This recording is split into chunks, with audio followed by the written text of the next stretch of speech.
Sebuah partikel bergerak di sepanjang sumbu X dengan percepatan konstan min 4 meter per second kuadrat.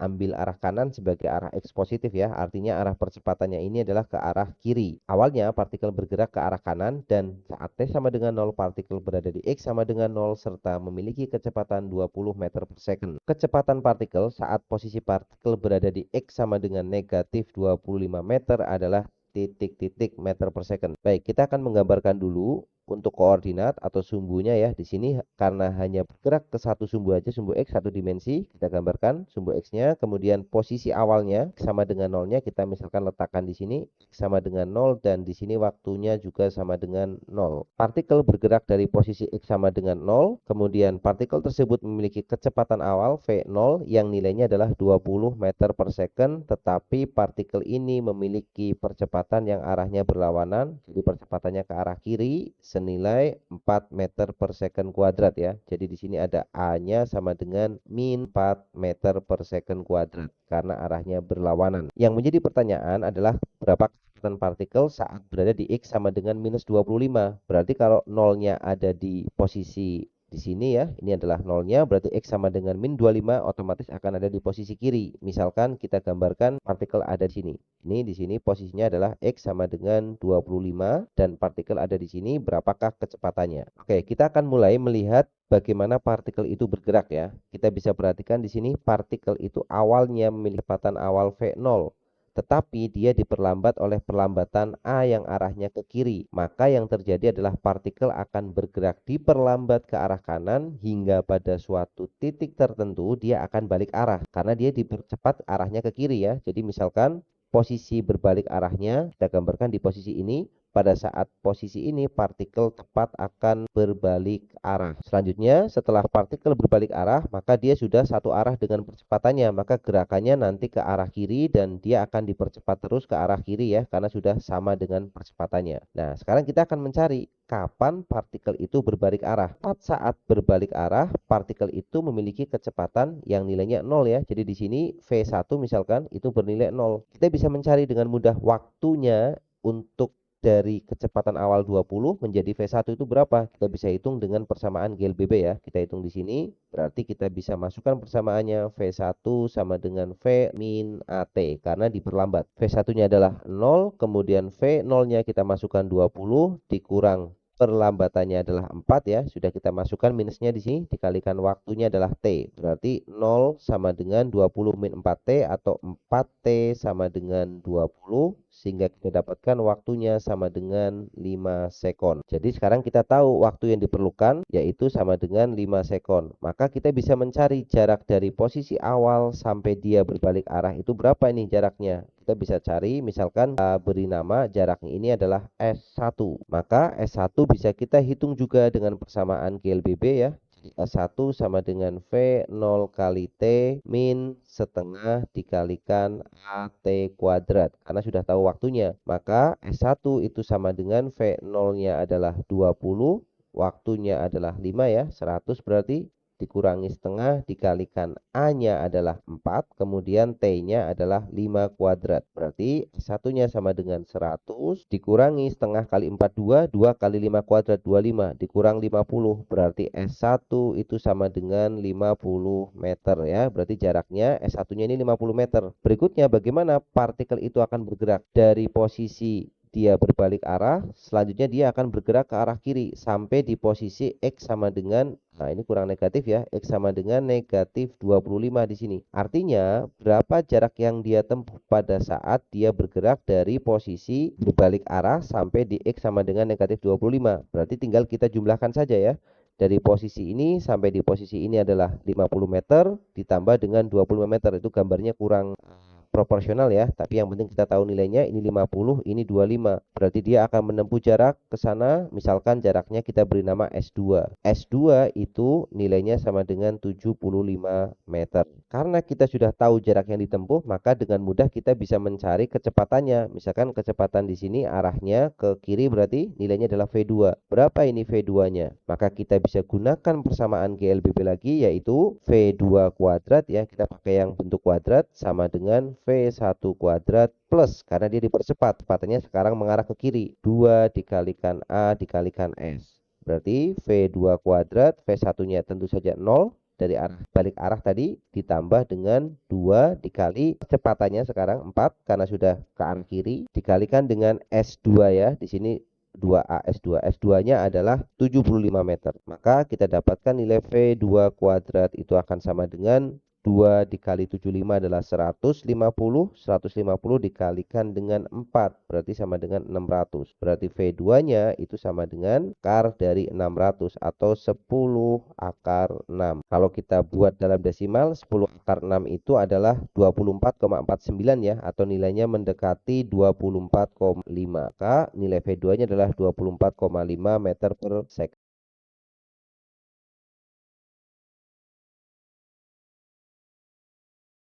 Sebuah bidang miring berbentuk segitiga dengan massa M diletakkan di atas meja licin. Permukaan bidang miring membentuk sudut theta 37 derajat terhadap bidang horizontal. Sebuah silinder pejal bermassa M dan berjari-jari R menggelinding menuruni bidang miring tanpa slip. Percepatan bidang miring tersebut adalah titik-titik. Baik, jadi pada kasus di soal ini kita memiliki sebuah silinder pejal dan bidang miring. Silinder pejalnya itu ada di atas permukaan bidang miring dan dia bisa bergerak menggelinding tanpa slip, dan bidang miring ini terletak di atas permukaan yang licin. Yang jadi pertanyaan adalah pada saat mereka sistem ini bergerak, percepatan dari bidang miring itu berapa? Seperti itu. Oke, kita akan mulai dengan menggambarkan diagram gaya yang bekerja pada masing-masing benda tersebut ya, bidang miring dan silinder. Kita mulai dari silinder terlebih dahulu. Baik, kita gambarkan silindernya ada di sini misalkan. Kemudian silinder ini nanti akan memiliki gaya berat ya. Jadi dia punya gaya beratnya dia sendiri yaitu M kali G. Kemudian ada lagi gaya normal yang arahnya tegak lurus ya. Di sini dia memiliki gaya normal. Kita sebut gaya normal ini menjadi N1 atau sebagai N1 misalkan. Kemudian karena silinder itu bergerak menggelinding tanpa slip, artinya di situ akan ada gaya gesek ya. Karena harus ada yang membuat dia berputar. Untuk gaya berat dan gaya geseknya atau gaya normalnya itu kan berimpit di poros, maka dia tidak akan memberikan torsi. Berarti di sini akan ada gaya gesek yang arahnya ke arah atas F, sehingga nanti silinder itu akan berputar seperti ini ya. Berputarnya dengan percepatan sudut, kita misalkan percepatan sudutnya adalah alfa. Kita tulis di sini, dan selain itu silinder itu juga akan bergerak translasi dengan percepatan kita sebut sebagai A1 relatif terhadap bidang miring. Jadi perlu diperhatikan bahwa A1 itu adalah percepatan silinder relatif terhadap bidang miring. Kemudian kita lihat terlebih dahulu gaya-gaya yang bekerja pada bidang miring ya. Oke, kita gambarkan di sini. Bidang miring itu juga pasti punya gaya berat ya, mg. Kemudian ada gaya normal juga di sini. Normalnya kita sebut aja menjadi N2 ya, karena ini N1 aja. Yang atas N1, kemudian yang ini kita sebut sebagai N2. Kemudian jangan lupa pada permukaan kontak antara bidang miring dengan bidangan silinder itu akan terdapat gaya normal juga ya, yang arahnya berlawanan, berarti ke arah bawah. Ini ada gaya normal N1 di sini. Kemudian akan ada gaya gesek pada permukaan bidang miring yang arahnya juga berlawanan ya. Di sini akan ada F gesek atau F. Dan silinder ini, bidang miring ini akan bergerak ke arah kanan ya, karena awalnya mereka diam, momentumnya harus kekal. Sekarang silinder punya gerakan ke arah bawah, berarti ada gerak relatif yang arahnya ke kiri horizontal, maka silinder ini, bidang miring ini akan memiliki percepatan yang arahnya berlawanan untuk mempertahankan momentum awalnya tadi kekal ya. Jadi di sini akan ada kita sebut A2. Ini adalah percepatan bidang miring relatif terhadap lantai. Nah, sekarang dari sini kita bisa lihat bahwa silinder itu berada pada bidang miring yang mana bidang miringnya memiliki percepatan A2, sehingga silinder ini nanti akan mendapatkan gaya fiktif yang arahnya berlawanan dengan arah percepatan dari kerangkanya. Kita mengacu pada kerangka acuan bidang miring. Berarti dia akan mendapatkan gaya fiktif yang arahnya ke arah kiri ya. Kita sebut sebagai F fiktif, FF. Yang mana gaya fiktif ini nilainya akan sama dengan massa silinder dikalikan percepatan kerangkanya yaitu A2. Maka FF itu nanti nilainya M dikalikan A2. Sekarang sudah lengkap kita menggambarkan diagram gayanya. Sekarang tinggal kita susun persamaan geraknya. Kita mulai dari silinder terlebih dahulu. Untuk silinder kita akan gunakan sumbu X-nya yang mengikuti bidang miring saja ya. Misalkan di sini sumbu X, maka sumbu Y-nya kita buat ke arah atas di sini sumbu Y. Berarti untuk silinder kita dapatkan sigma Fx sama dengan massa silinder dikalikan A1. Sigma Fx-nya kita punya beberapa komponen yang perlu diperhatikan. Yang pertama adalah komponen gaya berat, yaitu di sini ada mg cos theta, kemudian di sini ada mg sin theta. Maka gaya mg sin theta ini ada di sumbu X ya, berarti sigma Fx-nya yang pertama kita punya mg sin theta searah dengan arah percepatannya. Kemudian komponen dari gaya fiktif kita uraikan, ada yang tegak lurus bidang miring ke atas dan ada yang searah dengan sejajar dengan bidang miring ya ke arah bawah sini. Oke, kita gambarkan di sini gaya fiktifnya, sudut tetanya berarti pindah di sini ya. Kalau tadi theta di sini, berarti yang ke arah sejajar bidang miring kita punya FF cos theta, dan yang searah tegak lurus bidang miring berarti kita punya FF sin theta ya, kita tuliskan di sini. Maka untuk sigma Fx-nya masih harus kita tambah dengan FF cos theta, kemudian dikurangi dengan gaya geseknya ya, dia ke atas, F sama dengan M A1. Kita ganti sekalian nilai FF-nya, maka kita dapatkan mg dikalikan sin theta ditambah dengan M dikalikan A2 cosinus theta, kemudian dikurangi dengan F sama dengan M dikalikan A1. Kita buat persamaan ini menjadi persamaan 1. Kemudian masih di silinder, kita juga bisa susun persamaan yang ke arah sumbu Y, jadi sigma Fy-nya sama dengan 0 ya, karena gerakan silinder itu hanya ke arah sumbu X ya, yang sejajar bidang miring. Sigma Fy-nya sama dengan 0, sehingga kita punya N1 ke atas, kemudian min atau plus dulu ya, plus FF sin theta, kemudian dikurangi dengan mg cos theta sama dengan 0. Kemudian dengan cara yang sama FF-nya kita buka dulu, jadi N1 ditambah dengan M dikalikan A2 dikalikan sin theta dikurangi dengan mg cos theta, itu akan sama dengan 0. Persamaan ini kita buat jadi persamaan 2. Masih di silinder, kita susun persamaan untuk rotasinya, jadi kita punya sigma torsi terhadap pusat massa ya, terhadap pusat massa itu sama dengan momen inersia dikalikan alfa. Silinder itu akan berputar, kalau kita tinjau relatif terhadap pusat massa, maka hanya ada satu gaya yang memberikan torsi ya, yaitu hanya gaya gesek di sini, yang lainnya tidak memberikan. Berarti kita punya sigma torsinya cuma satu, F gesek dikalikan lengannya adalah R, lengan gayanya jadi gaya gesek ke pusat adalah jari-jarinya, sama dengan silinder pejal diputar di pusat massa. Kita punya 1/2 M R kuadrat, dan alfa itu tidak lain adalah A1/R.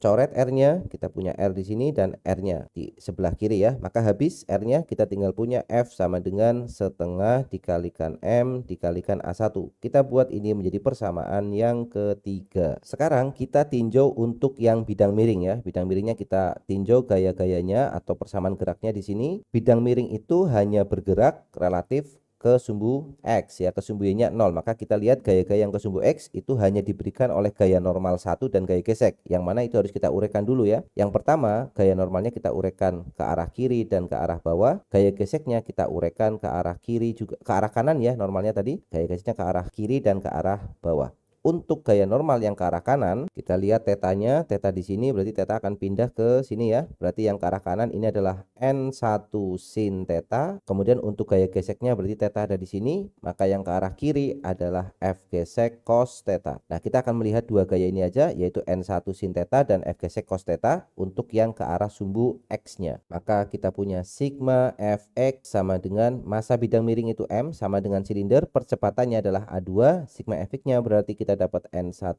sin theta dikurang dengan F cos theta sama dengan M dikalikan A2. Simpan persamaannya menjadi persamaan yang keempat. Seluruh persamaan geraknya sudah kita susun, maka kita tinggal menyelesaikan persamaan-persamaan yang ada ya. Bisa kita mulai dengan mensubstitusi persamaan 3 ya. Di situ ada F di persamaan 4 dan ada F di persamaan 1 ya. Kita bisa gantikan persamaan 3 ke 4 dan persamaan 3 ke 1. Kita mulai dulu dari persamaan 3 ke persamaan 1 dulu ya. Jadi kita tulis di sini persamaan 3 dan persamaan 1. Maka kita bisa menuliskannya dengan menggantikan F-nya. Berarti kita dapat mg sin theta kemudian ditambah dengan MA2 cos theta, mg sin plus MA2 cos theta ya. Kemudian F-nya langsung kita pindah ke kanan ya. Berarti ini ada MA1 plus F, padahal F-nya adalah setengah MA1, berarti A1-nya, MA1-nya jadi 3/2 ya, jadi 3/2 MA1. Prosesnya tinggal menggantikan nilai F itu dengan setengah dikalikan MA1 saja ya. Semuanya punya M, maka M-nya bisa kita coret ya, ada M,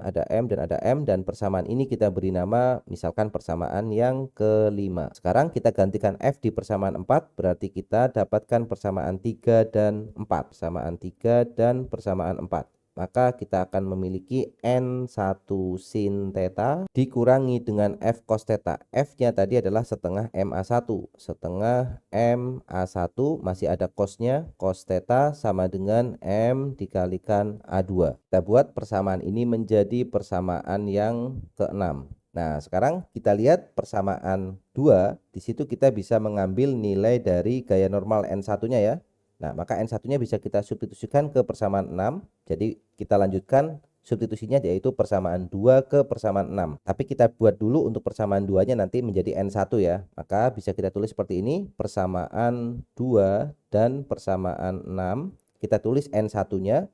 Apa itu N1? N1 adalah MG cos theta. Kita tuliskan di sini MG cos theta min MA2 sin theta. MA2 sin theta. Dan ini adalah nilai dari N1 ya, yang kita susun ulang dari persamaan 2. Dan jangan lupa masih harus kita kalikan dengan sin theta di situ. Ada sin theta di sini. Maka kita bisa tuliskan sin thetanya ulang di sini ya, sin theta. Kemudian yang lainnya tulis ulang, min setengah MA1 cos theta. Kita tulis lagi setengah MA1, kemudian cos theta sama dengan MA2. M-nya nggak pakai indeks, yang pakai indeks A1-nya cos theta sama dengan M dikalikan A2. Di sini sama ya, semuanya sekarang sudah punya M, maka M-nya bisa kita coret semua. Ada M, dan ada M. Kita buka dulu persamaannya, jadi kita punya G sin theta dikalikan cos theta ya, G cos theta kali sin theta ya, kita balik, min A2 dikalikan sin kuadrat theta min setengah A1 dikalikan cos theta sama dengan A2. Pada soal ini kita diminta mencari percepatan bidang miring ya. Berarti kita akan mencari nilai A2 nih. A2, tetapi di sini masih muncul A1. Maka A1-nya bisa kita ganti. Mana persamaan yang mengandung A1? Kita bisa pakai A1 itu dari persamaan 5 ya. Jadi persamaan 5 itu kan ada A1 dalam A2. Itu bisa kita pakai, kita substitusikan ke persamaan yang terakhir. Kita beri nama dulu persamaan terakhir ini misalkan persamaan ke-7. Maka kita lakukan substitusi persamaan 5 dan persamaan 7. Kita biarkan dulu persamaannya seperti itu ya, nanti baru kita susun ulang. Kita tulis dulu yang persamaan 7-nya, berarti kita punya G sin theta cos theta. Kemudian nanti A2-nya pindahin ke kanan, jadi kita tinggal punya setengah min ya, setengah dari cos theta. Kemudian A1-nya kita ambil dari persamaan 5. Perhatikan untuk persamaan 5, kalau kita ingin mencari nilai dari A1, maka persamaan ini kita kalikan dengan 2/3 ya, atau dibagi 3/2. Maka ruas kirinya menjadi dikalikan dengan 2/3, maka setengah dikalikan cos theta dikali 2/3. Kemudian kita kalikan dengan yang ruas kiri G sin theta ditambah dengan A2 cos theta plus A2 cos theta. Nah, ini adalah persamaan untuk A1. Jadi A1 yang ada di persamaan 5 kita susun ulang menjadi seperti ini ya. Ini adalah persamaan A1, kemudian setengah cos theta-nya sudah kita letakkan di depan, maka yang ruas kanannya tinggal sama dengan A2. Sekarang semuanya sudah dalam bentuk A2. Dan ingat, kita masih punya satu suku lagi yang belum ditulis, yaitu A2 sin kuadrat theta. Di sini kita pindahkan sekarang ke kanan jadi plus ya, plus A2 sin kuadrat theta. Maka langkah terakhir tinggal kita buka kurungnya, kita susun ulang dalam bentuk A2. Berarti kita dapat G sin theta cos theta, kita tulis di sini G sin cos, kemudian dikurangi, kita buka kurungnya, setengah cos theta dikalikan 2/3 ya. Duanya dicoret di sini. Jadi kita coret langsung duanya, berarti tinggal punya 1/3 G sin theta cos theta. Berarti kita dapat 1/3 G sin theta atau G cos theta dulu boleh ya. G sin cos, kemudian min cos theta dikalikan 1/3 A2 cos theta. Jadi min lagi, kita dapatkan 1/3 cos theta A2 cos theta. Jadi 1/3 A2 cosinus kuadrat theta sama dengan A2 ditambah A2 sin kuadrat theta. Sekarang sudah selesai, tinggal kita sederhanakan ya. G sin theta cos theta min sepertiga G sin theta cos theta. Maka kita akan dapatkan 2/3 G sin theta cos theta. 2/3 G dikalikan sin cos sama dengan A2-nya kita keluarkan sekarang. A2 yang ruas kanan kita punya 1 ditambah dengan sin kuadrat theta, kemudian dikurangi dengan 1/3 cos kuadrat theta, seperti ini. Oke, sekarang kita lakukan penyederhanaan dulu untuk bagian yang trigonometri ya. Di sini kita punya 1 ditambah sin kuadrat theta dikurangi 1/3 cos kuadrat theta. Kita kerjakan itu terlebih dahulu, maka kita bisa tuliskan di sini untuk bagian trigonometrinya jadi 1 ditambah sin kuadrat theta kemudian dikurangi 1/3. Nah, untuk yang cos kuadrat tetanya kita ubah. Cos kuadrat theta ini bisa kita ubah menjadi 1 min sin kuadrat theta ya. Gunakan identitas sin kuadrat X ditambah dengan cos kuadrat X sama dengan 1. Sehingga untuk bagian yang cos kuadrat X itu bisa diubah jadi 1 min sin kuadrat X. Nah, kita kerjakan di sini. Jadi min 1/3 dalam kurung 1 min sin kuadrat theta. Nah, sekarang semuanya dalam bentuk theta. Kita kerjakan ya. 1 ditambah dengan sin kuadrat theta dikurangi dengan 1/3 ditambah dengan 1/3 sin kuadrat theta. Atau bisa kita tuliskan 1 dikurangi 1/3, ini berarti A2 ya. A2 dalam kurung, kita kerjakan yang ini dulu. 1 dikurangi 1/3 berarti sama dengan 2/3. Oke, kita beri tanda dulu ya. Ini adalah hasil penyederhanaan dari yang bentuk trigonometrinya. Maka kita bisa tuliskan menjadi 2/3 ditambah dengan sin kuadrat theta ditambah 1/3 berarti 4/3 sin kuadrat theta. Yang ini 2/3 G sin theta cos theta.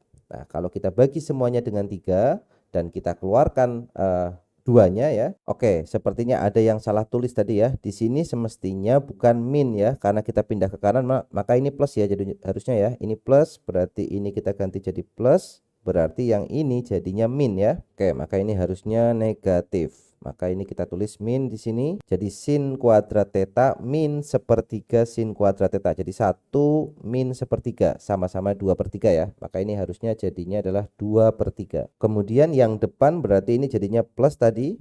Kemudian kalau ini kita ubah jadi plus berarti 1/3-nya jadi positif, maka yang depan mestinya 4/3 bukan 2/3. Oke, kita revisi dulu di sini. Ini harusnya adalah 4/3. Nah, seperti ini. Ini tadi 2/3. Oke ya, tinggal kita rapikan. Semuanya punya 3, ruas kiri ada 3, ruas kiri ada 3, ruas kanan ada 3 habis. Kita bagi 2 habis, dibagi 2 habis, dibagi 2 sisa 2. Berarti A2-nya boleh kita tulis ulang menjadi A2 itu akan sama dengan ruas kanannya tinggal G sin cos, berarti G sin theta cos theta, kemudian dibagi dengan koefisien A2-nya menjadi 2 ditambah sin kuadrat theta. Nah, seperti ini.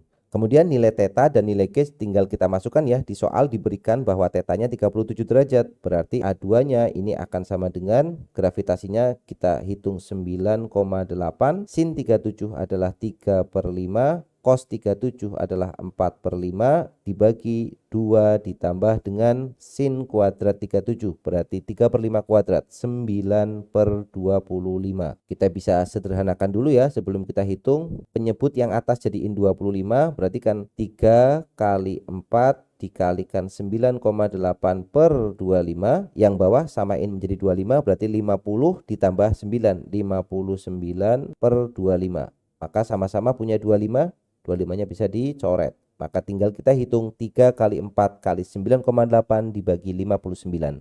Dan kalau kita hitung nilai A2-nya itu adalah sekitar 1,99 sekian ya. Jadi nanti kita tulis di sini A2-nya itu bernilai 1, kita tulis dulu. A2 itu kita hitung 1,993 sekian. Nah, kalau mengikuti aturan untuk 1 desimal berarti untuk A2-nya kita bulatkan jadinya 2,0 satuannya meter per second kuadrat ya kalau mau satuan. Seperti itu. Jadi kita sudah menganalisis kasus atau kejadian ya Bagaimana jika suatu silinder itu bergerak menggelinding di atas sebuah bidang miring yang mana bidang miringnya berada di permukaan yang licin. Jika ingin mencari nilai A1, maka tinggal disubstitusi saja, yaitu ke persamaan yang menghubungkan A2 dan A1 tadi ya. Ada persamaan 7, kemudian ada juga persamaan 5. Ada A2, ada A1. Maka jika A1 yang dicari tinggal melakukan substitusi balik. Seperti itu.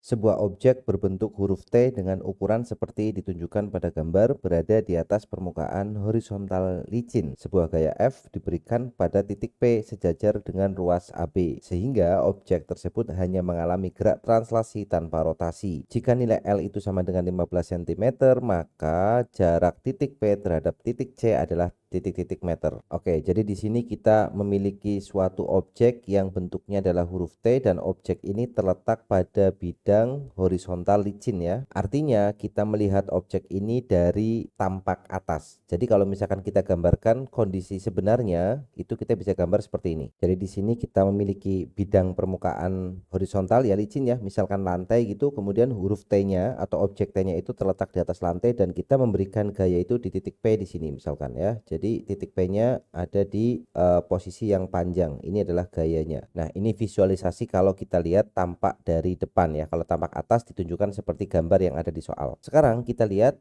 bagaimana cara kita menentukan atau mencari jarak titik P terhadap titik C. Di sini disebutkan bahwa gerakan dari batang tersebut atau huruf T tersebut adalah gerak translasi tanpa rotasi. Jadi sebenarnya konteks soal ini cukup mudah. Supaya benda tersebut atau objek tersebut hanya bergerak translasi tanpa rotasi, maka idenya adalah gaya F ini harus kita letakkan di pusat massa dari sistem tersebut. Jadi bisa kita tulis ya. Jadi agar hanya mengalami gerak translasi, maka gaya F itu harus dikerjakan pada pusat massa sistem ya. Jadi sebenarnya kita hanya cukup mencari pusat massa dari sistem tersebut. Baik, kita akan cari pusat massanya. Kita gambarkan ulang di sini untuk objek T-nya kita akan gunakan sumbu atau koordinat acuannya misalkan tepat di sumbu simetrinya ya. Jadi kita akan buat seperti ini. Ini adalah koordinat acuan yang akan kita pakai. Jadi ini adalah sumbu Y-nya dan ini adalah sumbu X-nya. Dan benda tersebut atau objek itu bisa kita bagi menjadi dua. Misalkan ini adalah objek yang pertama yang atas ya, kemudian yang ini adalah objek yang kedua. Maka untuk objek yang atas sumbu X-nya dia akan memiliki pusat massa tepat di tengah-tengah ya. Jadi kita asumsikan homogen dia, jadi dia tepat di tengah-tengah sini. Dan yang kedua juga pusat massanya ada di tengah-tengah ini. Kemudian panjangnya masing-masing tadi adalah L dan 2L. Berarti untuk objek yang pertama kita bisa tuliskan untuk X1 itu sama dengan 0 karena dia pas di sini ya, di sumbu X-nya dia 0. Kemudian untuk Y1-nya itu sama dengan 2L ya. Jadi Y1-nya nilainya sama dengan 2L.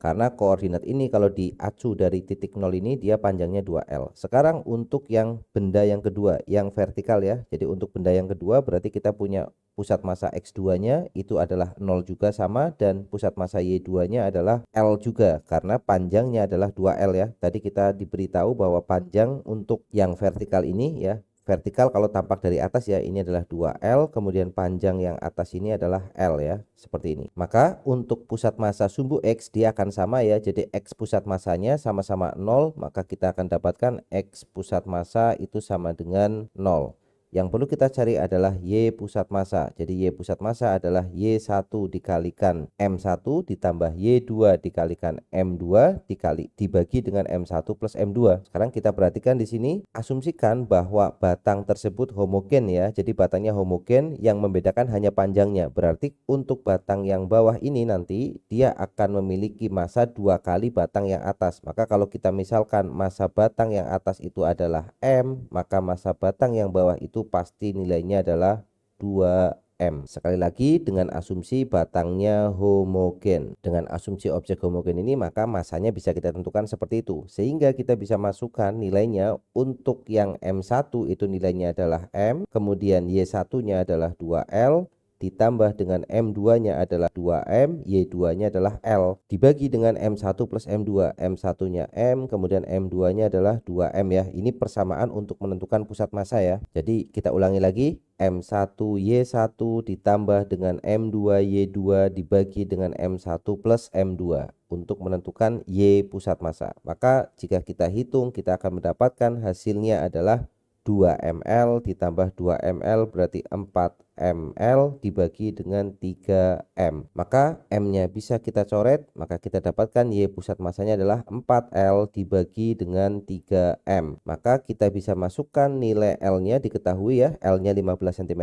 dan kita 4L dibagi dengan 3 ya. Jadi M-nya sudah kita coret. Jadi 4L per 3 saja. Maka kita dapatkan Y pusat massanya sama dengan 4 per 3 dikali dengan 15 cm. Oke, kita tulis dulu dalam cm ya. 4 per 3 dikali 15 berarti sama dengan 60 dibagi 3, 20 cm. Tetapi soalnya meminta dalam satuan meter ya. Jadi kita sudah menemukan bahwa gaya F itu harus diletakkan pada jarak 20 cm. Kalau diperhatikan dari gambar, kita tahu bahwa L-nya 15 cm berarti dari atas ke bawah di sini, dari atas sampai bawah itu kan panjangnya berarti 2L 30 cm ya. Jadi dari atas sampai bawah ini panjangnya 30 cm dan kita akan meletakkannya Y pusat massanya ada di 20 cm. Berarti ini 15 maka 20 cm sekitar ada di sini ya. Maka pusat massa ada di sini nih. Maka gaya F itu harus kita letakkan atau harus kita kerjakan pada titik P yang jaraknya 20 cm. Nah, yang kalau kita ukur dari koordinat acuan di bawah ini, maka jaraknya dia sama dengan 20 cm.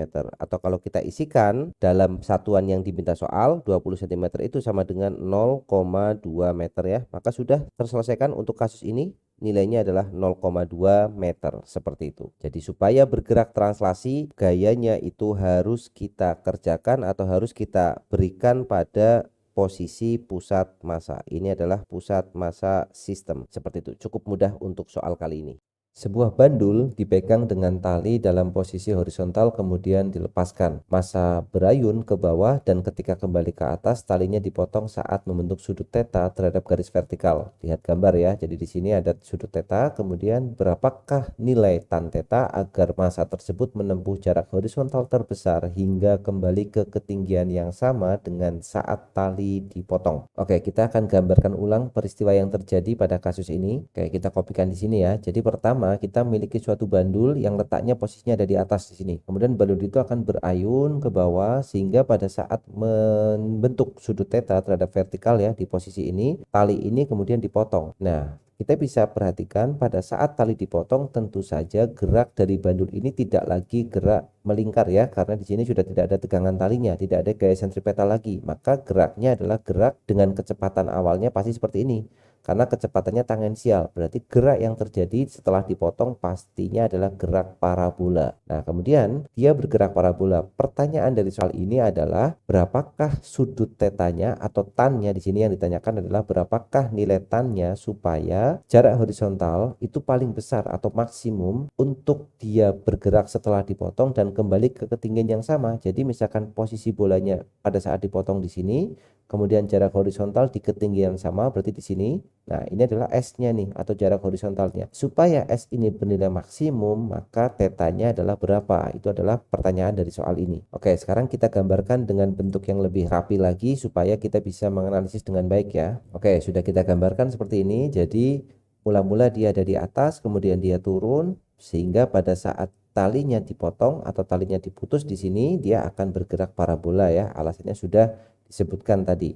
Nah, kita misalkan pada saat tali tepat dipotong di sini, bola ini atau pendulum atau bandul ini memiliki kecepatan V ya. Kecepatannya adalah misalkan kita sebut sebagai V1 atau V0 boleh ya, kita sebut sebagai V0. Kemudian kecepatan pada saat dia dilepaskan di sini tentu saja 0. Kemudian dia akan menempuh perjalanan berupa lintasan parabola dan kita akan mencari S-nya. Untuk bisa mencari S tentu saja kita harus tahu berapakah nilai V0 yang ada di posisi pada saat tali dipotong. Nah, untuk mencari nilai V0 kita bisa manfaatkan hukum kekekalan energi ya. Ciri-cirinya kalau kita ingin memanfaatkan kekekalan energi salah satunya adalah kalau ada perubahan posisi, ada perubahan kecepatan dan tidak ada gaya eksternal yang mempengaruhi sistem, tidak ada gaya non konservatif maksudnya, maka kita bisa mengaplikasikan hukum kekekalan energi. Kita misalkan beri posisi atas adalah posisi A, kemudian di sini adalah posisi B. Oke, jadi kalau sudah ada posisinya, kita bisa ubah di sini V-nya menjadi VB saja ya. Jadi VB.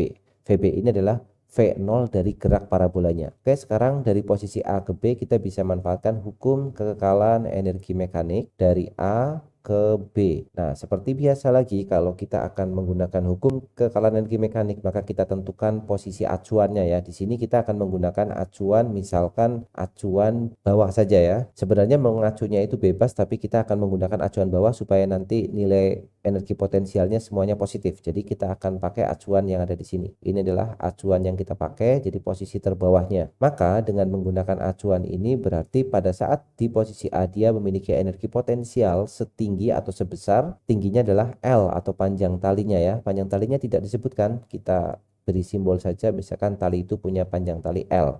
Berarti di posisi A kita tulis energi mekanik A sama dengan energi mekanik di B. Energi mekanik A dia punya massa dikalikan gravitasi dikalikan L, sudah. Karena tidak ada energi kinetik di sini. Kemudian energi mekanik di B, dia memiliki energi potensial karena masih ada ketinggian. Berapa ketinggiannya bisa kita lihat ya. Jadi kalau kita buat garis bantu di sini, panjang dari atas sampai di bawah sini kan L, sedangkan sudut sini theta, panjang ini adalah L, maka panjang sisi samping segitiganya ini pasti L cos theta. Sehingga kalau di sini L cos theta, kita bisa hitung bagian ketinggian yang bawah yang kita beri warna merah di sini. Ini pasti L dikurang L cos theta, atau kita bisa rapikan menjadi L dalam kurung 1 minus cos theta ya. Ini adalah ketinggian pada saat dia ada di posisi B dengan acuan yang ada di bawah. Sehingga energi potensialnya menjadi M G dikalikan L 1 min cos theta. Oke, sepertinya perlu digeser ke kiri, kemudian sama dengan ini sudah ditambah dengan energi kinetiknya, yaitu setengah dikalikan M dikalikan VB kuadrat ya. Semuanya memiliki M, berarti M nya boleh kita coret atau kita bagi dengan M, kemudian ada setengah kita kalikan 2 supaya mudah, kita dapat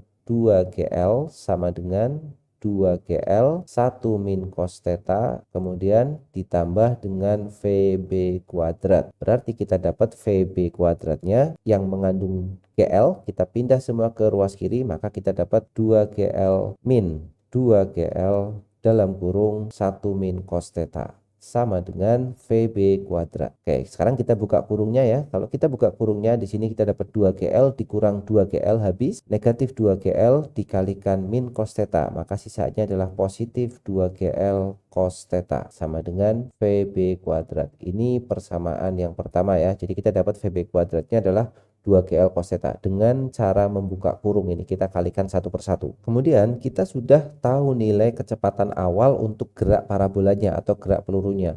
Maka kita tinggal mencari sudut elevasinya atau sudutnya ya. Kita bisa lihat di sini VB itu pasti selalu tegak lurus dengan tali di sini ya, karena dia tangensial. Kalau di sini theta, kemudian di sini pasti tegak lurus 90, maka sudut yang ini adalah 90 dikurang theta. Padahal di sini 90, berarti sudut yang satunya lagi di sini pasti theta ya, karena mereka berpelurus nih. Theta 90, 90 min theta, maka totalnya 180. Artinya sudut yang ini juga sama dengan theta. Kita sudah mendapatkan sudut elevasinya dan kita tahu bahwa nilai jarak horizontal atau persamaan jarak horizontal untuk gerak parabola yang mendatar seperti ini, bukan di bidang miring, nilai S-nya itu kan sama dengan, biasanya disebut sebagai jarak maksimum ya. Kita tuliskan S karena kita akan mencari nilai paling maksimumnya ini berapa ya, karena dia bergantung pada theta. Jadi S-nya itu tidak lain adalah P0 kuadrat dikalikan sin 2 theta dibagi dengan G kan. Jadi kita tidak perlu menuliskan atau tidak perlu menurunkan dapatnya dari mana. Saya kira sudah tahu kalau misalkan jarak horizontal gerak parabola adalah seperti ini. Nah, sekarang tinggal kita gantikan. Di sini kita akan menggantikan,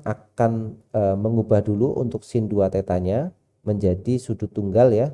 menggunakan identitas sin 2 theta itu kan sama dengan, atau sin 2x boleh, sama dengan 2 sin theta dikalikan cos theta. Nah, ini identitas yang akan kita pakai. V0-nya kita akan menggunakan VB kuadrat ya. Di sini V0 kuadrat, di sini juga kita punya VB kuadrat. Maka langsung kita gantikan. Kita buat dulu ini persamaan yang kedua dulu ya. Sekarang kita masukkan. Satu kita masukkan kedua, sehingga kita dapatkan fungsi S-nya sama dengan, kita buat garisnya dulu, V0 kuadrat, kita ganti menjadi VB kuadrat, maka kita dapatkan 2GL cos theta, kemudian kita kalikan dengan sin 2 theta. Sin 2 theta adalah 2 sin theta cos theta. 2 sin theta dikalikan dengan cos theta dibagi dengan G. Sekarang kita dapat nilai S-nya di sini. Tetapi S ini masih dalam fungsi theta, atau kita tuliskan seperti ini, S sebagai fungsi theta itu sama dengan, yang bisa kita kalikan ya, jadi 2 kali 2 adalah 4, G-nya boleh kita coret, ini ada G,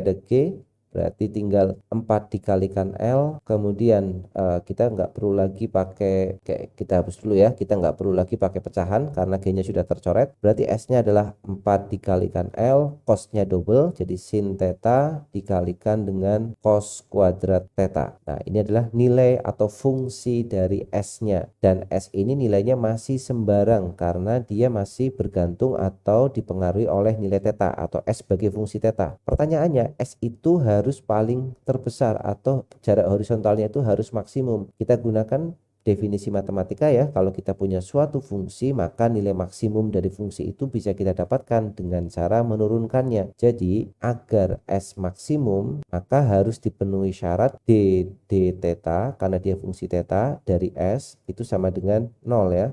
Jadi fungsi maksimum S-nya bisa kita peroleh dengan cara turunkan dulu terhadap theta, untuk S-nya sama dengan kan 0. Kita cari nilai stasionernya. Maka kita turunkan fungsi ini. Jadi kita turunkan d theta dari 4L. 4L itu konstan, boleh kita keluarkan 4L di sini.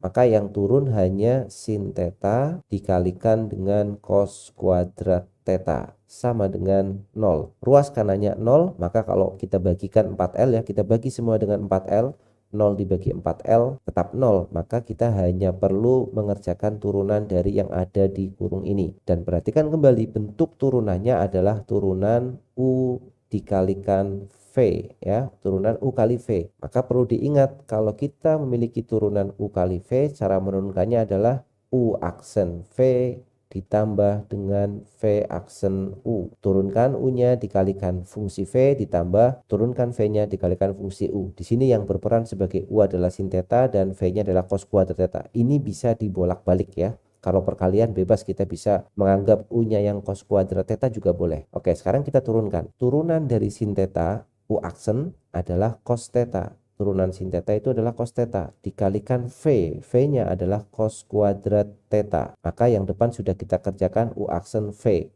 Hasilnya cos theta kali cos kuadrat theta. Kemudian plus, kita tulis ulang plus di sini. Sekarang kita lihat turunan dari V aksen. Nah, sekarang hati-hati menurunkan V aksen di sini karena di sini ada pangkat ya. Maka cara menurunkannya adalah turunkan pangkatnya dulu jadi 2 cos theta. Nah, yang baru kita kerjakan adalah menurunkan pangkat dikalikan dengan turunan cos itu sendiri, yaitu min sin theta. Nah, untuk bisa paham kenapa bisa seperti ini, maka perlu belajar yang namanya chain rule atau dalil rantai ya. Jadi cara menurunkannya adalah pangkatnya dulu turun dikalikan turunan cos theta, yaitu min sin theta. Ini adalah V aksen dikali U. U-nya adalah sin theta sama dengan 0. Nah, kita sudah dapat bentuknya, tinggal kita selesaikan atau kita rapikan ya. Jadi kalau kita hitung, kita akan mendapatkan cos pangkat 3 theta ditambah atau dikurang ya, di sini dikurang 2 cos theta sin kuadrat theta sama dengan 0. Kita lihat masing-masing memiliki faktor cos ya, maka cosnya bisa kita keluarkan atau kita bagi langsung bisa ya. Jadi kita pindah saja ini ke ruas kanan, maka kita punya cos pangkat 3 theta sama dengan 2 cos theta sin kuadrat theta. 2 cos theta dulu ya,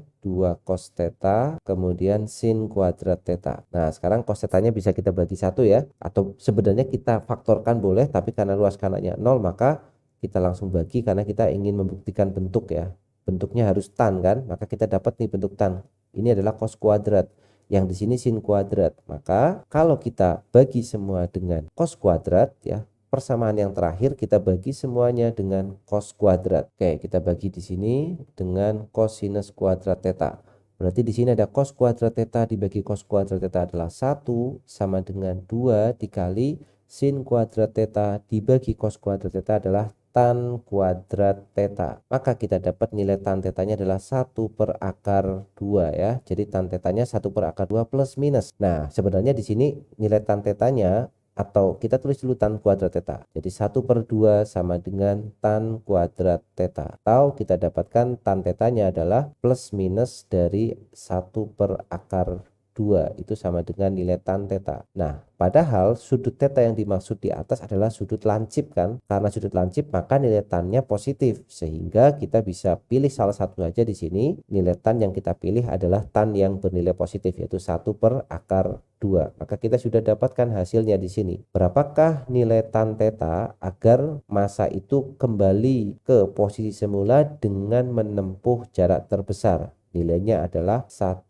per akar 2. Atau kalau kita hitung dengan menggunakan kalkulator, kita akan pakai desimal, kita dapat hasilnya 0,707 ya, atau kita tulis 0,7. Nah, seperti itu pembahasannya. Jadi kita dapat nilainya adalah 0,7.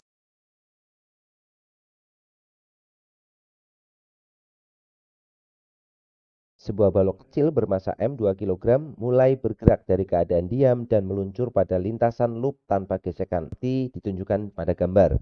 Ketinggian awal Z yang harus diberikan agar balok menekan bagian puncak lintasan titik A dengan gaya yang besarnya sama dengan beratnya adalah I. Jadi kita akan mencari pada peristiwa ini adalah gaya tekan yang diberikan balok pada lintasan di titik A ini ya. Supaya apa? Supaya nilainya sama dengan beratnya dia. Jadi gaya tekan balok ya, baloknya menekan yang nilainya harus sama dengan gaya beratnya dia. Nah, gaya tekan yang diberikan oleh balok di titik A maupun di sepanjang lintasan tersebut tidak lain adalah gaya normal ya. Jadi sebenarnya kita akan mencari gaya normal yang diberikan balok A di titik A. Yang diberikan balok di titik A ya maksudnya. Oke, sekarang kita akan mulai menganalisanya. Yang pertama adalah lintasannya licin, artinya di sepanjang lintasan ini tidak ada gaya gesek. Maka kita akan tinjau dua posisi, yaitu posisi awal balok ya di posisi atas di sini dan posisi pada saat dia di titik A. Kita bisa menggunakan di sini hukum kekekalan energi mekanik ya, karena tidak ada gaya non konservatif. Untuk memudahkan kita beri nama ini adalah posisi 1 dan yang pada saat balok sampai di posisi A di sini kita sebut sebagai posisi 2 ya. Berarti kita pakai hukum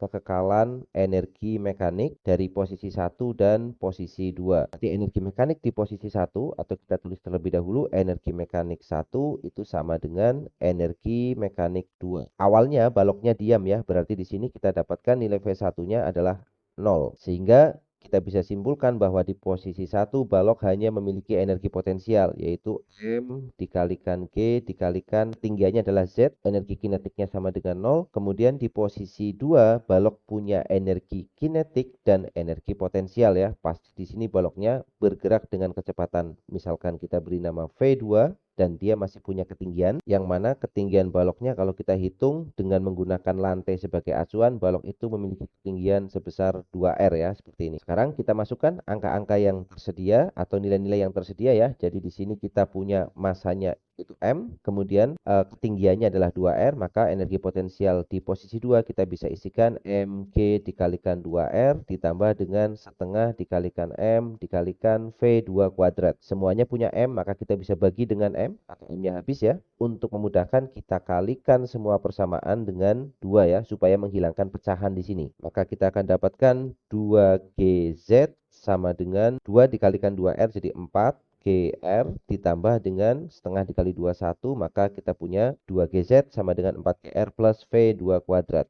Kita simpan dulu persamaan ini menjadi persamaan yang pertama. Sekarang kita lihat balok pada saat ada di posisi 2 ya. Kita misalkan gambar ulang di sini, baloknya ada di atas, di posisi yang kedua ya. Maka di posisi atas ini balok akan memiliki gaya beratnya dia sendiri dan di situ akan ada gaya normal ya. Jadi di sini ada gaya berat W atau M kali G dan ada gaya normal. Gaya normalnya adalah misalkan N seperti ini. Karena lintasannya berbentuk lingkaran, maka kita bisa menggunakan gaya sentripetal ya. Pada saat balok ada di posisi A, berarti gaya sentripetal atau sigma F sentripetal adalah gaya yang arahnya ke pusat dikurangi dengan gaya yang arahnya keluar pusat. Pusatnya ada di sini, berarti yang ke pusat itu ada N, dan yang satu lagi kita masih punya mg ya. Yang keluar pusat tidak ada. Kemudian balok di posisi 2 itu memiliki kecepatan yang nilainya adalah V2. Sehingga gaya sentripetalnya bisa kita tuliskan M dikalikan V2 kuadrat per R jari-jarinya sama dengan N plus mg. Di soal diberikan keterangan bahwa gayanya itu, gaya tekannya ya maksudnya, gaya tekannya itu harus sama besarnya dengan gaya berat. Berarti di sini nilai N-nya itu harus sama dengan mg ya, berdasarkan informasi tersebut. Sehingga bisa kita tuliskan N-nya kita ganti menjadi mg ditambah dengan mg itu sendiri. Berarti kita punya mv2 kuadrat dibagi dengan R sama dengan 2 kali mg atau 2 mg. Kemudian M-nya sama ya, kita bisa bagi semuanya dengan M, maka kita dapat nilai V2 kuadrat sama dengan G dikalikan R. Persamaan ini kita beri nama menjadi persamaan 2 ya. Sudah selesai, sekarang tinggal masukkan atau substitusikan persamaan 2 ke persamaan 1. Jadi persamaan 2 kita substitusikan ke persamaan 1. Maka kita akan mendapatkan 2GZ sama dengan 4GR plus V2 kuadrat.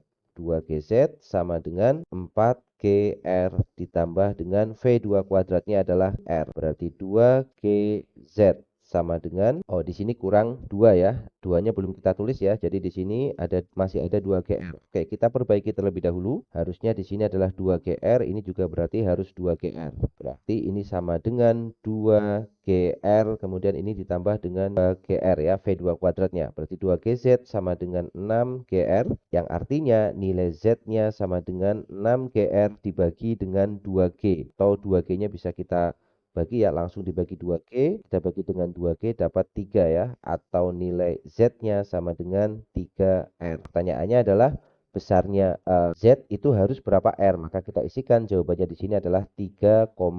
Kita isikan 3,01 desimal. Sebuah perahu akan menyeberang di sungai yang memiliki kecepatan arus 2V dan kecepatan perahu adalah V. Berapakah sudut yang harus diarahkan perahu relatif terhadap arah kecepatan arus agar perahu dapat menyeberang dengan jarak minimum? Oke, jadi ini adalah soal tentang kinematika. Sebelum kita mengerjakan, kita akan menggambarkan dulu peristiwa perahu menyeberang ini. Kita gambarkan seperti gambar berikut. Oke, di sini kita memiliki sebuah perahu yang berada dalam sungai, yang dimana lebar sungainya belum diketahui. Kita misalkan untuk lebar sungainya adalah L ya, kita beri variabel sendiri. Misalkan sungai ini memiliki lebar L, kemudian pada sungai ini mengalir arusnya itu adalah VA yang bernilai 2V menurut data yang ada di soal. Kemudian di sini ada sebuah perahu yang akan menyeberangi sungai. Pertanyaannya adalah berapakah jarak minimum atau berapakah sudut yang harus diarahkan supaya jaraknya minimum. Jadi karena perahu ini menyeberang pada sungai yang memiliki arus 2V, sedangkan nanti kecepatan perahunya sendiri adalah V, maka tentu perahu tidak akan bisa bergerak lurus ya, karena dia terbawa oleh arus di sini. Maka kita buat dulu kasus umumnya. Misalkan kita buat garis bantuan. Oke, kita akan buat garis bantuan seperti ini ya. Jadi kita tarik garis lurus untuk acuan posisi awal perahu. Kemudian kita misalkan perahu ini nanti sampai di sisi yang lain sungai dan dia memiliki jarak X misalkan. Kemudian perahu ini akan mengarahkan kecepatannya ya, tentu saja kita akan memberikan arah kecepatannya tidak mungkin searah dengan arah kecepatan arus ya. Kita gambarkan ulang terlebih dahulu kecepatan arusnya ke arah kanan ya. Di sini dia memiliki kecepatan yang bernilai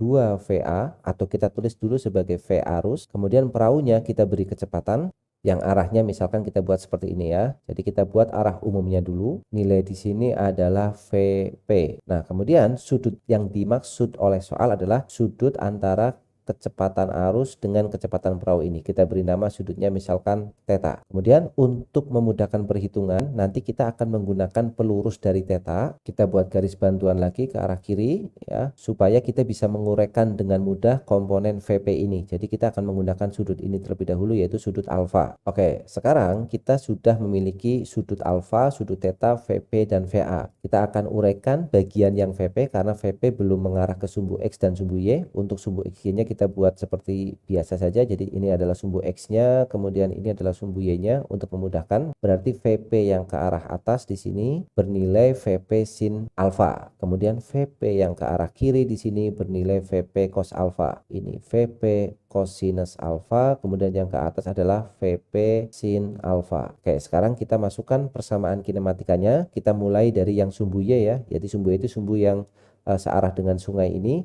Berarti kita punya persamaan yang pertama, yaitu jaraknya adalah L sama dengan komponen kecepatan yang dipakai adalah VP sin alfa yang searah dengan L, yaitu VP sin alfa dikalikan T. Nilai VP-nya sendiri adalah V. Berarti kita bisa gantikan L sama dengan V dikali sin alfa dikali T. Atau kita dapat nilai T-nya yaitu L dibagi V sin alfa sama dengan T. Kita buat menjadi persamaan yang pertama. Kemudian kita lihat untuk komponen horizontalnya atau komponen sumbu X-nya, jarak yang ditempuh adalah X. Maka kita bisa tuliskan persamaannya yaitu X sama dengan pada sumbu X atau pada komponen horizontal, kita memiliki dua buah kecepatan, yaitu kecepatan arus VA dan komponen kecepatan perahu yang ke arah kiri yaitu VP cos alfa. Berarti kecepatannya di sini harus kita relatifkan atau harus kita resultan ya. Maka kita punya VA dikurang VP cos alfa dikalikan dengan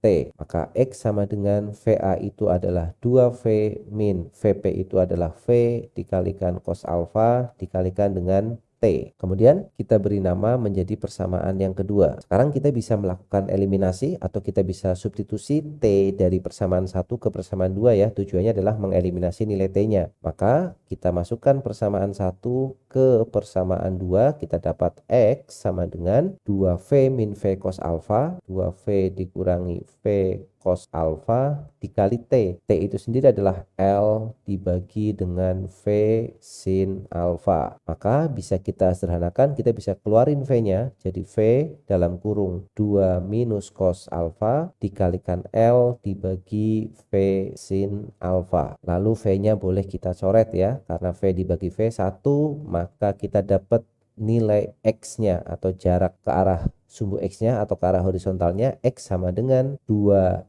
min cos alfa per sin alfa kali L, atau kita tulis L-nya di depan dikali 2 min cos alfa kemudian dibagi sin alfa. Sekarang kita beri nama menjadi persamaan yang ketiga. Kita kembali ke soal. Yang ditanyakan di soal adalah jarak yang ditempuh oleh perahu, yaitu jarak ini ya harus minimum. Misalkan jaraknya kita beri nama S atau kita gambar ulang terlebih dahulu seperti ini. Kayak kita gambar di sini, ini adalah X, kemudian ini adalah L. Jarak yang ditempuh perahu itu adalah S di sini. Pertanyaannya adalah S harus minimum. S-nya harus minimum. Padahal kita belum tahu nilai S yang ada di sini. Maka kalau kita melihat geometrinya, nilai S ini juga dipengaruhi oleh nilai X. Dengan menggunakan relasi Pythagoras, maka kita tahu bahwa nilai S itu akan minimum jika nilai X-nya juga minimum. Jadi kalau X-nya minimum karena S itu sama dengan akar dari L kuadrat ditambah dengan X kuadrat kan.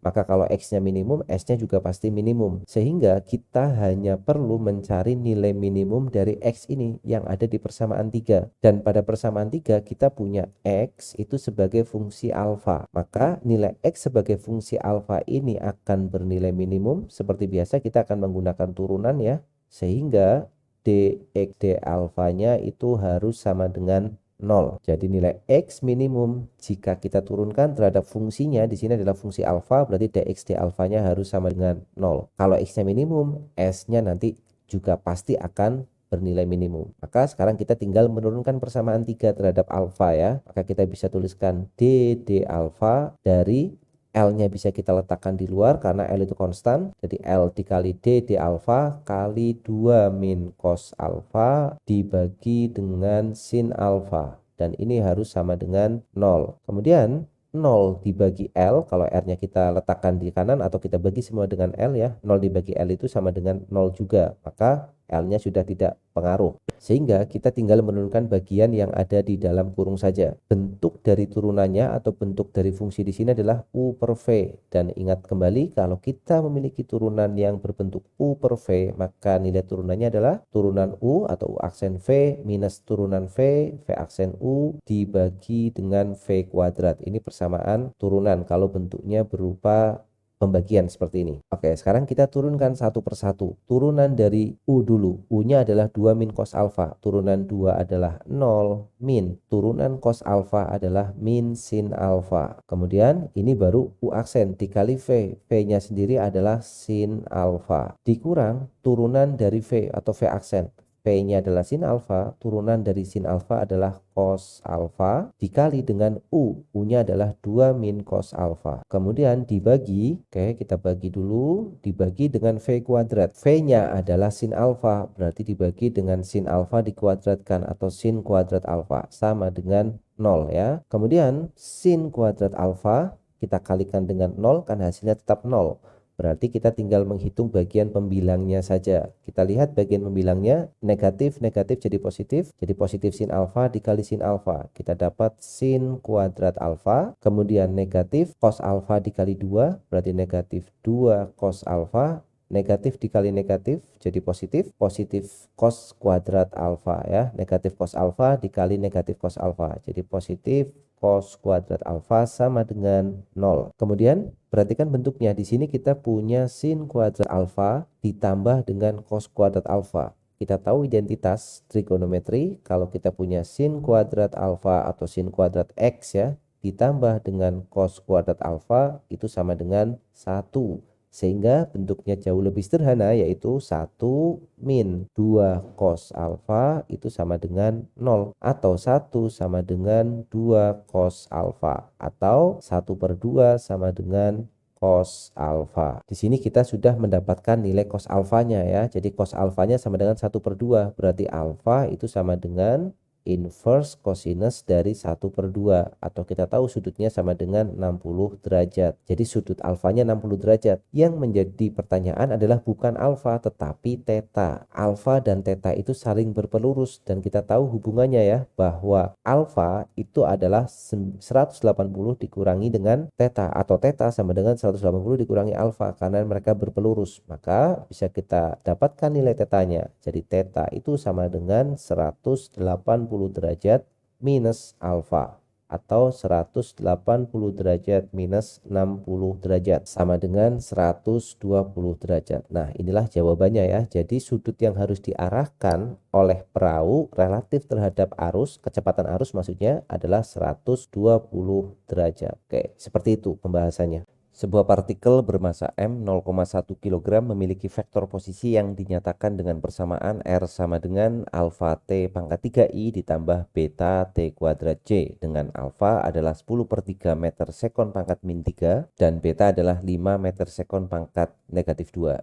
Besar torsi pada saat T sama dengan 1 detik terhadap titik asal adalah titik Newton meter. Pada soal kali ini kita akan menghitung torsi jika data yang diberikan adalah persamaan vektor posisi dan juga massa benda ya. Jadi kita bisa mulai dengan menuliskan terlebih dahulu. Untuk persamaan vektor posisinya adalah kita ganti nilainya, alfanya adalah 10/3, maka R itu akan sama dengan 10/3 T pangkat 3, kemudian I ya, untuk faktor satuannya ini I berarti ke sumbu X, kemudian ditambah dengan betanya adalah 5 kemudian T pangkat 2 ke arah sumbu Y atau J. Nah, dari vektor posisi ini maka kita bisa menghitung kecepatan partikel setiap saat ya, dengan cara menurunkan, yaitu V itu sama dengan turunan pertama dari posisi, atau V sama dengan dr dt atau r dot. Maka jika kita turunkan, kita akan mendapatkan nilai dari V itu akan sama dengan 10/3 dikali 3 jadi 10, kemudian T kuadrat vektor satuannya adalah I, ditambah untuk yang komponen sumbu Y kita akan dapat 10 dikalikan TJ. Ini adalah nilai dari kecepatannya. Kemudian dari kecepatan kita bisa menghitung percepatan setiap saat atau A-nya ya. A itu adalah turunan dari kecepatan, atau A sama dengan dv dt. Berarti kita dapat 20 TI kemudian ditambah dengan 10 J. Pada bagian A di sini komponen yang ke arah sumbu Y sudah tidak dipengaruhi oleh waktu ya. Jadi di sini 10J artinya dia konstan, sedangkan di sumbu X-nya masih ada waktunya. Selanjutnya yang ditanyakan di soal ini adalah besar torsi atau torka. Kita tahu bahwa torsi itu memiliki definisi torsi sama dengan R cross F, di mana F itu adalah gaya yang bekerja dan R itu adalah lengan gayanya ya. Maka R itu sudah diketahui sehingga kita tinggal mencari nilai F-nya atau nilai gayanya. Dari mana kita bisa dapatkan? Kita bisa gunakan hukum 2 Newton karena kita sudah mengetahui percepatan dari sistem tersebut atau dari partikelnya. Maka kita bisa masukkan hukum 2 Newton ya. Jadi F itu sama dengan massa dikalikan percepatan, M dikalikan A. Massanya adalah 0,1, kemudian A-nya adalah 20 Ti ditambah dengan 10 J, sehingga kita dapat nilai gayanya adalah 0,1 kali 20, jadi 2 Ti, kemudian ditambah 0,1 dikali 10 adalah 1 J, dan ini satuannya adalah Newton ya, maka kita dapat nilai F-nya. Berikutnya kita tinggal melakukan cross product antara lengan gaya dengan vektor dari gaya. Pada saat 1 detik berarti kita bisa hitung dulu pada saat T sama dengan 1 second, maka R itu akan sama dengan, jadi kita punya 10/3 dikali 1 ya berarti tetap 10/3 I, kemudian ditambah 5 dikali 1 kuadrat 1 ya, jadi 5J. Kemudian untuk vektor gayanya atau F ini sama dengan 2 dikali 1 berarti 2I, kemudian ditambah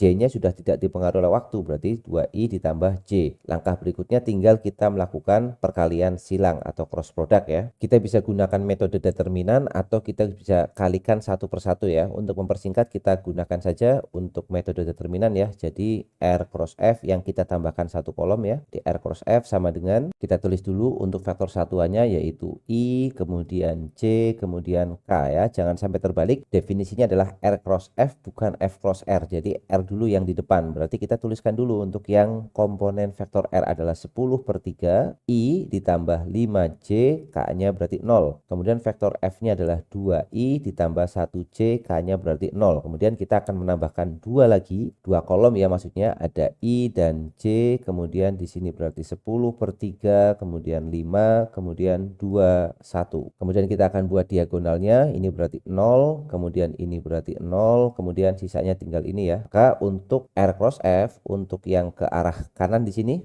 kita sudah tahu bahwa ini berarti nilainya positif ya. Kalau menggunakan metode ini berarti I kali 5 kali 0 adalah 0, J kali 0 kali 2 adalah 0, tinggal K kali 10/3 kali 1. Berarti kita punya 10/3 K.